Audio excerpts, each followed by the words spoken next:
হোলির দিন এমন রং খেলা খেলেছি আমাদের চোখ মুখের অবস্থা দেখো, তারপরেও কিন্তু আমাদের শরীরে কোনো এনার্জি শেষ নাই। চোখ মুখ পুরো কালো হয়ে ভূত হয়ে গেছে, তারপরেও যে আমাদের শরীরে এত এনার্জি কোন জায়গা দিয়ে আসে আমরা নিজেরাও জানি না। মানুষের শরীরে কত প্রকার চুলকানি থাকলে মানুষ এরকমটা করতে পারে। হঠাৎ করে আমাদের প্ল্যানিং হয়েছে এখন যাবো আমরা বাংলাদেশের বর্ডারের কাছে ঘুরতে। এই ঠাটা পোড়া রোদ্রের মধ্যে আমরা এখন সব কটা টই টই করে ঘুরে বেড়াবো।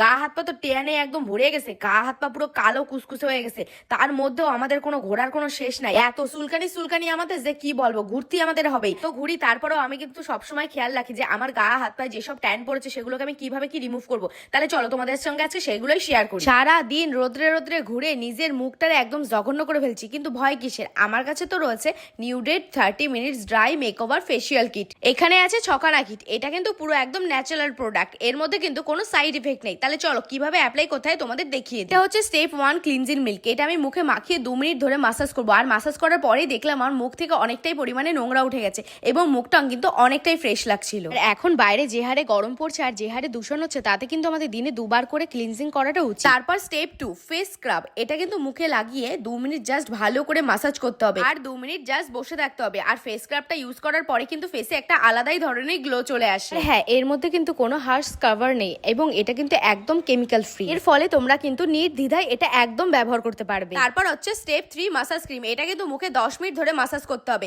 মুখে জনমের মতন ডলা ডলবা, যাতে যত মুখে যত নোংরা আছে সব যেন একদম ঘষা পাইতে উঠে যায়। আর এটাই কিন্তু কোনো সাইড ইফেক্ট নেই। এরপর ইউজ করব স্টেপ 4 ফেস মাস্ক। নিউডের ফেসিয়াল যে শুধু ত্বককে উজ্জ্বল করতে সাহায্য করে তা কিন্তু নয়, মুখে যেসব ট্যানিং পিগমেন্টেশন থাকে সেগুলোকেও দূর করতে সাহায্য করে। ফেস মাস্কটা যে শুধু স্কিনে গ্লো করে তা কিন্তু নয়, এটা কিন্তু ডিট্যান রিমুভ করতেও সাহায্য করে। এই ফেস মাস্কটা লাগিয়ে জাস্ট 10 মিনিট ওয়েট করব, তারপরে ঠান্ডা জল দিয়ে মুখটাকে ভালো করে ধুয়ে নেব। পর ইউজ করব স্টেপ 5 ফেস সিরাম। এটা জাস্ট অল্প হাতে নিয়ে মুখে ভালো করে অ্যাপ্লাই করতে হবে। এটা ফ্রি রেডিক্যাল এবং ইউভি গঠিত থেকে সুরক্ষা পায়, যাতে যে কোনো অনুষ্ঠানে ত্বককে নিস্তেজ ও ব্ল্যাকি দেখায় না। এটি গ্লো করে ঠিক একদম পার্লারের মতন, তাও আবার কি বাড়িতে বসে। তারপর ইউজ করব স্টেপ 6 সানস্ক্রিন। এটাই কিন্তু এটা লাস্ট স্টেপ। আর এটা ইউজ করার পর তোমরা শুধু মুখের ম্যাজিকটাই দেখবে। আর এই সানস্ক্রিনটা লাগানোর পরে আমার মুখটা কতটা সুন্দর গ্লোয়িং এবং ক্লিন লাগছে তোমরাই দেখো। ঝড় হোক, বৃষ্টি হোক, বর্ষা হোক, যাই হোক না কেন সানস্ক্রিন লাগানোটা কিন্তু খুব ম্যান্ডেটরি। তারা কিন্তু সবসময় বলে যেখানেই বেরোবেন না কেন সানস্ক্রিনটা মেখেই যাবে। আমি কিন্তু আমার ফেসকে এইভাবেই যত্ন করি। এখন কিন্তু রোদ্রে রোদ্রে ঘুরতে আমার একদমই ভয় করে না, কারণ আমার কাছে রয়েছে নিউডের এই ফেসিয়াল কিটটি। এটা আমার কাছে একদম বেস্ট চয়েস। এইটা যে শীতকাল না গরমকাল না বর্ষাকাল বোঝা বড় তাই। রাত্রেবেলা গাড়ি চালালে এই গাড়ি চালালে লাগে ঠান্ডা, আবার নর্মাল ভাবে ঘুরতে বেরোলে লাগে গরম। মানে কি যে একটা পরিবেশ কি বলবো। সকালবেলা ঘুম দিয়ে উঠেও জানি না যে আজকে আমরা এত দূরে ঘুরতে আসবো। আমাদের বাড়ি থেকে কিন্তু বর্ডারটা বেশি দূরে কিন্তু না, অনেকটাই কাছে। আর আমরা সকালবেলা এই সানডে মিলে উঠেই প্ল্যানিং শুরু করেছি আজকে চল তাহলে কোথাও ঘুরতে যাওয়া যাক।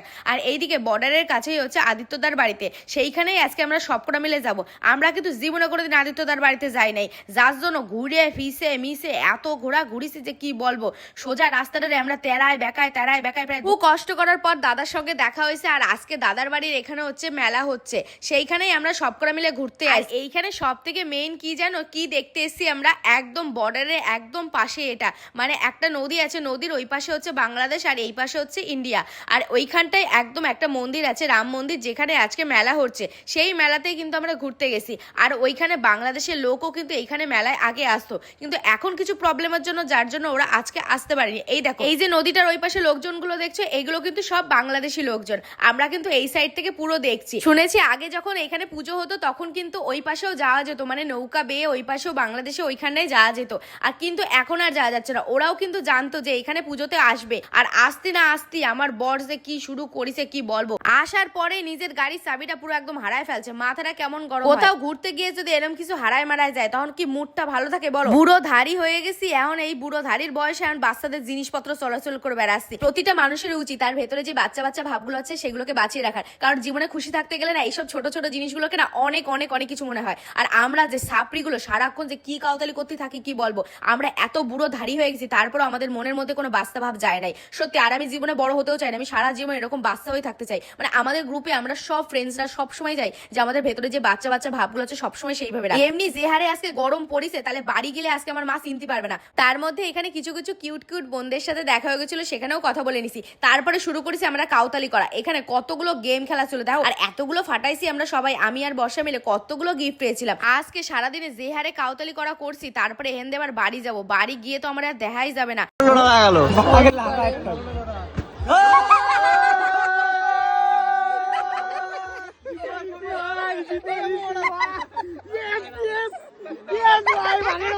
আর 14 গোষ্ঠী মিলে আজকে আইসা যে কি মজা করছে এই জায়গা কি বলবো, এত দূরে এসে ভোমা মজা করছে। আর এদিকে দেখো দাদাগুলো আসে চলে এসে সব কিছু আমার গাড়ির মাড়ি সব খুলে ফেলাইছে। তারপর গাড়ি ঠিক হয়ে গেছে, এখন দাদাকে টাটা করে আমরা বেরিয়ে পড়বো। তাহলে চলো গাইস, আজকের মতো টাটা, বাই বাই, দেখা হচ্ছে নেক্সট ব্লগে।